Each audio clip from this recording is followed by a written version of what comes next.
precisamente tener un análisis de los resultados electorales en voz de Concepción Delgado, doctora de la UNAM, con un postdoctorado en Yale. Doctora, te habla Jorge Armando Rocha, muchas gracias por la entrevista, muy buenas tardes. Hola Jorge Armando, ¿qué tal? Buenas tardes, un gusto estar con ustedes, contigo otra vez.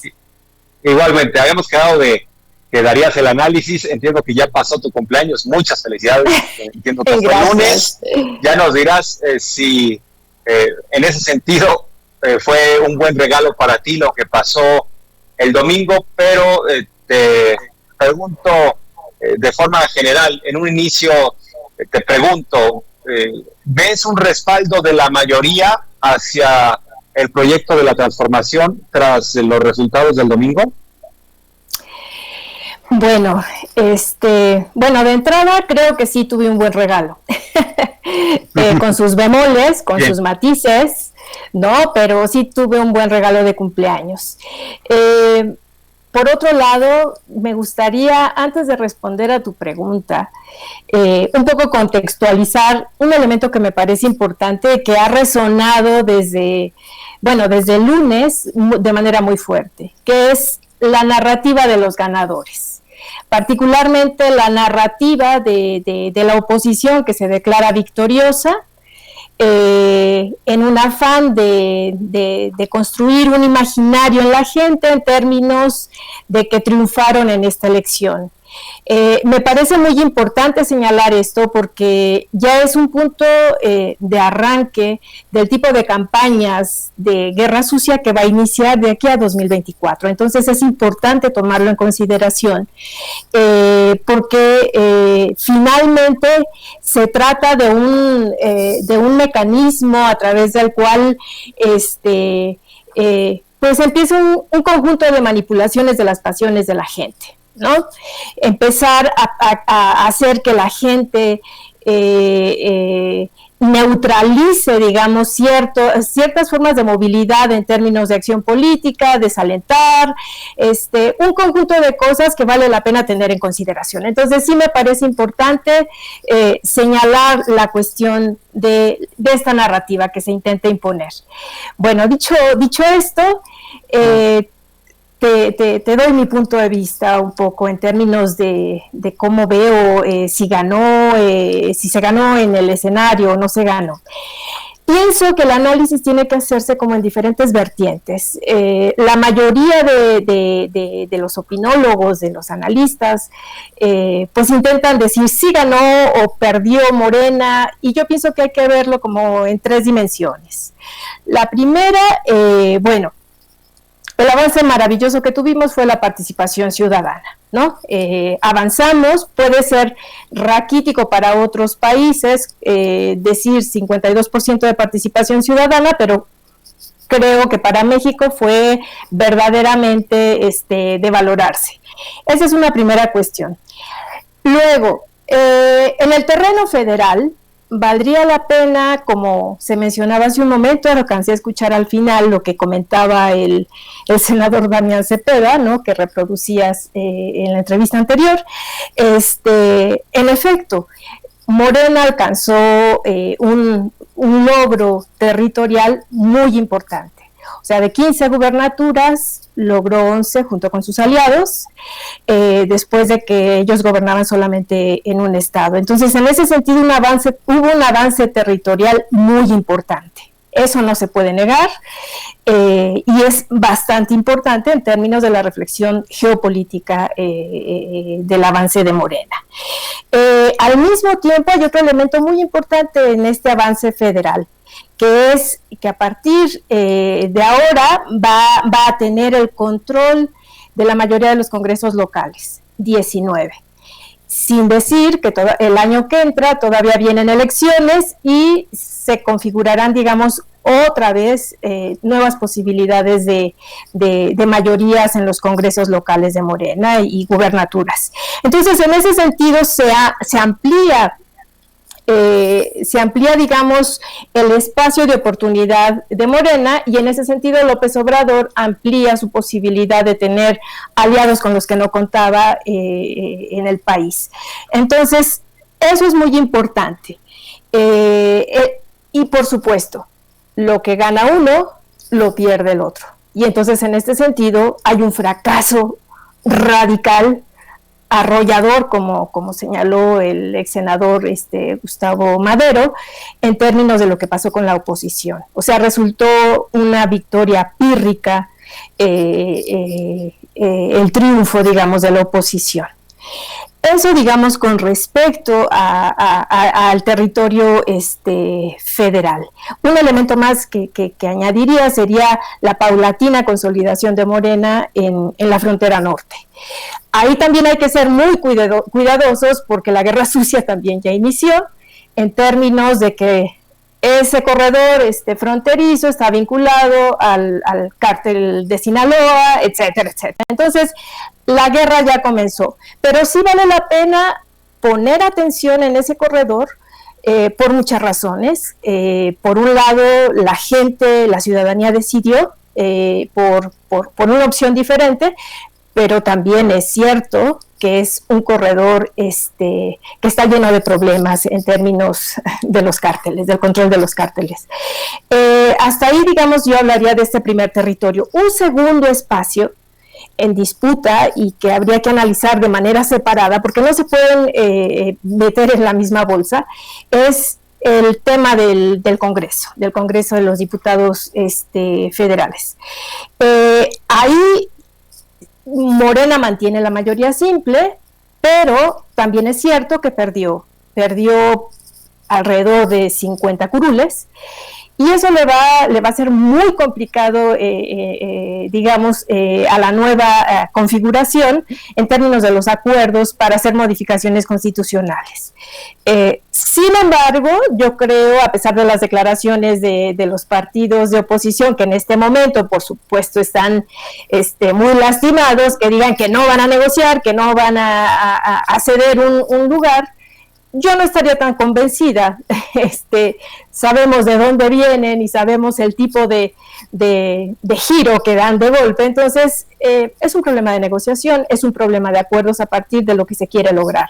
Entonces, como decimos en psicoanálisis, caso por caso, dependiendo de lo que se quiera obtener en la Cámara en términos de cambios constitucionales, pues se negociará con unos o con otros. Que esto al mismo tiempo abre un espacio democrático extraordinario, porque obliga a Morena y a todos los partidos a entrar a un diálogo y a una negociación democrática. Entonces, porque también tienen mucho que perder si simplemente se niegan a negociar cuestiones que son en beneficio de la ciudadanía. Entonces, ahí tendría mis dudas, pero sí es real y sí hay que reconocerlo, que Morena perdió espacios, ¿no?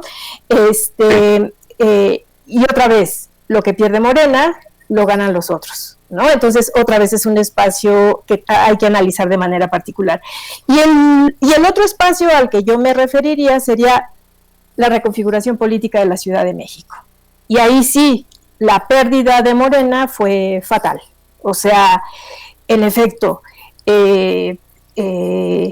las alcaldías que tenía las perdió, ganó 7, pero la oposición se quedó con 8 y el PAN solito con 1, ¿no? Con Benito Juárez, que siempre ha sido de ellos. Entonces, igual no se pueden comparar la dimensión de un estado, o sea, se ganaron 11 estados y solo se tenía 1, y se perdieron 6 delegaciones, pero no son comparables en términos, digamos, de dimensión numérica, pero sí es muy importante la dimensión simbólica.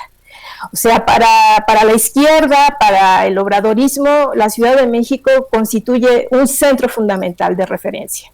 Y además, pues es muy fuerte para quienes vivimos aquí, para quienes hemos decidido que nos adopte esta ciudad, pues es muy fuerte que la ciudad de los derechos vote por la derecha, ¿no? Es algo que simbólicamente tiene un peso radical. Y justamente, tal vez, ahí es donde se ubica la narrativa de la oposición de decir que ganaron, porque ya están como visualizando en el horizonte que lo que pasó en la Ciudad de México es lo que va a pasar en 24, que si lograron quitarle el bastión más importante al obradorismo, ya le quitaron la presidencia. Entonces, eso es muy delicado porque, claro, el desánimo de mucha gente que vivimos en esta ciudad es muy alto y al mismo tiempo se gestan un conjunto de polarizaciones que no dejan avanzar en términos de la reflexión, de ver qué fue lo que pasó. Aquí también añadiría una cosa más. Sí. Tampoco podemos sorprendernos de lo que pasó en la Ciudad de México. No es la primera vez que la Ciudad de México vota por la derecha. O sea, ya en 91 pasó, en 2000 pasó con Fox. O sea, hay un voto hay voto útil que se aprovecha en muchas ocasiones en esta ciudad. O sea, entonces yo diría, también le resistiría a la narrativa de que la clase media alta vota por los partidos de oposición y que los pobres votan por Morena. Yo esa narrativa me niego a aceptarla porque justamente es una narrativa que genera polarización y que genera imposibilidad de diálogo. Y cuando no es así, o sea, clase media, si ustedes preguntan quién se siente clase media, el rango de eso es tan amplio, o sea, gente que tiene muchísimo dinero se siente clase media y gente que está en condiciones muy difíciles se siente clase media. Entonces, ese rango para ubicar por quién vota Morena me parece muy débil, muy frágil y de mucha manipulación, porque finalmente la clase media se utiliza como este elemento de ficticio, de aspiracional, en el que se mete un conjunto de personas y entonces políticamente esto pues no nos lleva a ningún lugar. Entonces, la Ciudad de México sí, bueno, resultó un bastión perdido para Morena, eso hay que reconocerlo y hay que generar una autocrítica sobre esto, y la más lastimada, obviamente, pues Claudia Sheinbaum, ¿no? O sea, añadiría una última cosa en este territorio de reconfiguración de la Ciudad de México, que es la disputa interna de Morena. Yo, más que pensar en las clases medias y en toda esta historia, pienso que el problema está en la disputa al interior de Morena. En efecto, lo que se hizo evidente es la lucha por alcanzar la candidatura presidencial en el 2024. Y en efecto, se pusieron en juego las distintas fracciones de Morena y jugaron un papel pues muy traicionero, vamos a decirlo, porque no importó el proyecto como lo pensaba la ciudadanía en términos de la continuidad de la 4T, sino que lo que se puso en juego en realidad fue quién va por la siguiente, ¿no? Quién va por la grande, y eso es muy preocupante, muy, muy preocupante. Ese sería como tu comentario. Concepción, por ejemplo, ahora que hablas de este asunto, hay quienes señalan que Ricardo Monreal habría incluso no solo no apoyado a Morena en Cuauhtémoc, sino apoyado a la oposición, porque como no quedó su candidato y fue Dolores Padierna, pues habría ayudado a la operación de la oposición. No me consta, pero ya son varias voces las que están diciendo, y eso refleja las disputas internas de Morena con miras a 2024. Y también señalar pero muchas veces nos pasaba a los capitalinos que la izquierda arrasaba la Ciudad de México y perdía el país. Ahora nos sucedió al revés. La izquierda pierde en la ciudad, pero gana al país. Así lo pondría. Desde mi punto de vista va a ser algo temporal, circunstancial. No creo que la oposición tenga la capacidad para mantener esta mayoría territorial en la Ciudad de México. No creo que sean ya conquistas de varios años, sino van a ser muy efímeras. Creo que todo esto se va a componer. No veo ganando a una jefa de gobierno o jefe de gobierno de la oposición en 2024. Yo creo que incluso será otra vez de Morena y va a ayudar a ganar más o recuperar alcaldías. Pero sí, hay que ser autocríticos, entender qué está pasando, desgaste. Hay que también señalar que algunos alcaldes de Morena ya estaban bastante arrogantes y pensaban que simplemente que con el membrete de Morena iban a repetir en automático, pues se llevaron ya su dosis de realidad. Por ahí salieron algunos diputados como Sergio Mayer, que para afuera, que por cierto él ya estaba cada vez más cerca a la derecha. Creo que esos procesos ayudaron a acelerar simplemente lo que iba a pasar.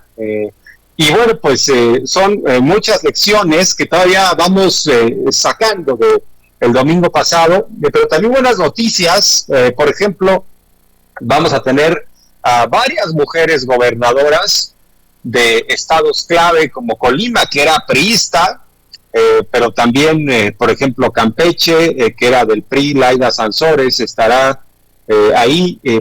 Y bueno, pues hay que esperar a ver qué pasa, por ejemplo, con el caso de Chihuahua, esta candidata panista que ha ganado, Maru Campos, que está señalada por cohecho y por ser delincuente. Veremos si el actual gobernador deja transitar estos procesos legales y veremos en qué termina. Pero en términos generales tendremos 6 mujeres gobernando diversas entidades. Eso nunca se había visto en la historia del país.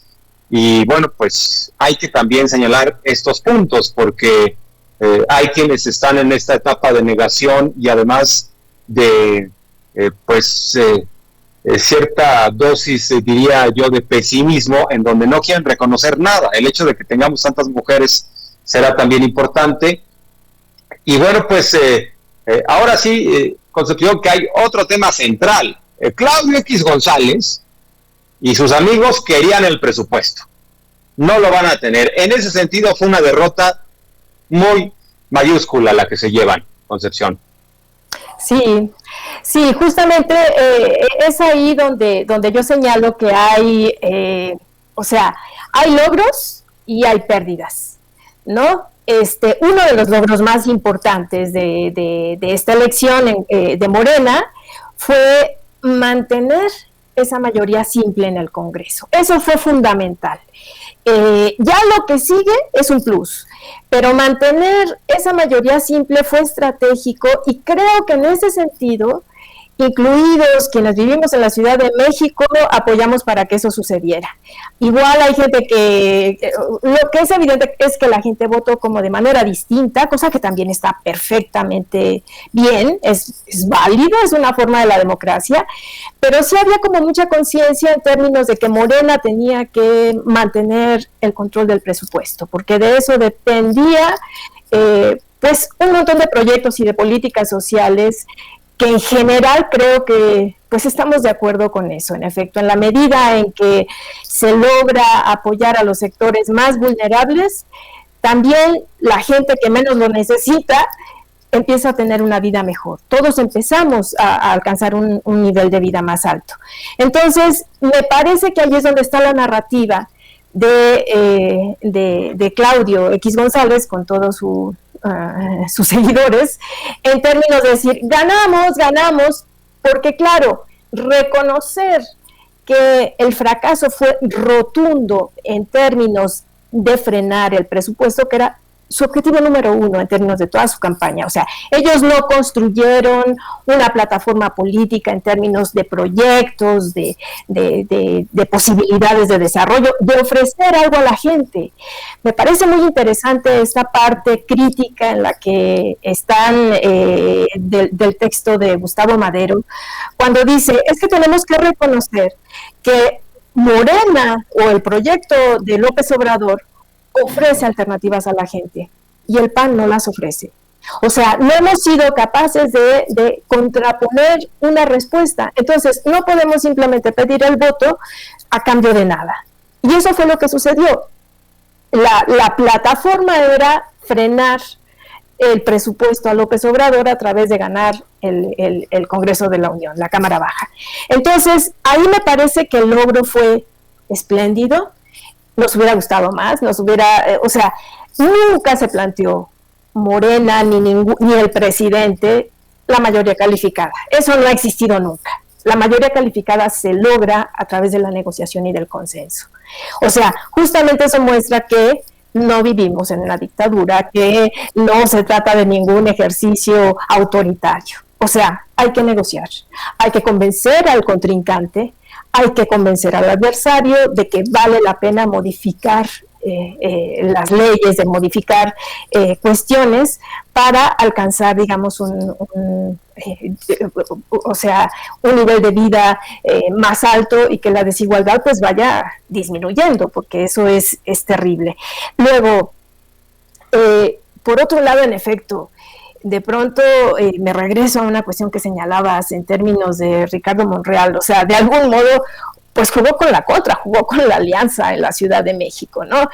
Y tú decías, no tengo pruebas, pero bueno, es suficiente con saber que quien está de candidata, pues es una gente muy cercana a Monreal, y la que ganó, ¿no? En Cuauhtémoc particularmente. Entonces, en efecto, allí, ¿de qué lado estaban jugando algunos miembros de Morena? Eso es lo que habría que analizar, porque en efecto, ¿qué tanto estaban jugando del lado de Claudio X González, ¿no? O sea, al jugar en la alianza PRI-PAN-PRD. En efecto, no se puede afirmar, pero sí hay muchos elementos que nos permiten mostrarlo. Y la otra cuestión que señalabas con respecto al triunfo en términos de mujeres que asumen las gubernaturas, creo que también eso es de celebrarlo. Y que además eso de algún modo le permita a nuestro gobierno federal como poner ojo. Siento que ahí también hay una debilidad y pienso que eso fue parte de las razones por las que perdió la Ciudad de México. O sea, las mujeres están muy molestas por las respuestas que tuvo Obrador y Sheinbaum, ¿no? O sea, lo del 8 de marzo fue muy fuerte. O sea, ver esos muros enfrente de Palacio fue muy fuerte. O sea, son cuestiones, otra vez, insisto, hay que construir una narrativa que integre, que genere una sinergia en términos de lo que todos estamos buscando, ¿no? Que es la equidad, la inclusión, y pienso que la llegada de estas mujeres, pues, combina, digamos, a vernos de una manera diferente. Es extraordinario que hayan llegado 5 mujeres, yo diría, y la otra no es un problema de género, es un problema de origen. O sea, no puede ser que alguien que está acusado de cohecho y que tenga abierta una carpeta de investigación pueda competir por cualquier puesto de elección popular y que el INE no diga nada, que el INE se quede callado porque no sé por qué. O sea, creo que pues sí, es necesaria una reforma electoral. O sea, no puede ser que alguien que está acusado de un delito pueda participar en una elección. Creo que eso es fundamental modificarlo. Y por eso es que no estoy de acuerdo con la ya, creo, gobernadora de Chihuahua. No es porque sea mujer, sino por su antecedente. Así es, estimada doctora, lo que pasa es que el INE ha estado jugando en papel de árbitro, pero también hacia un equipo, y pues como es del equipo del PAN, por eso el INE vio y no vio nada, estuvo viendo y no vio, o sea, varias faltas, varias cosas y situaciones. Ya lo dices bien, tendrá que venir una reforma, poner leyes más estrictas. Doctora, se nos termina el programa, muchas gracias por la entrevista, gracias por este análisis tan completo. Observamos el bosque. Muchas gracias, doctora. Gracias a ti y bueno, saludos. Doctora, igualmente, Concepción Delgado. Soy Jorge Armando Rocha. Viene ya a las 3 de la tarde mi estimadísimo Toño Ruiz. A las 7 de la noche el gran Vicente Serrano. Gracias a Madame Chica, a los moderadores. Gracias a Cecilia, a David, a Monse, a quienes hacen posible ese programa. A mí me siguen en Twitter como @RochaPeriodista. Muchas gracias a todos ustedes. He estado muy al pendiente de sus comentarios en el chat de Sin Censura. Vaya que nos da alegría que sigan muy activos con todas estas informaciones y opiniones. Me despido, nos vemos mañana. Muy buenas tardes.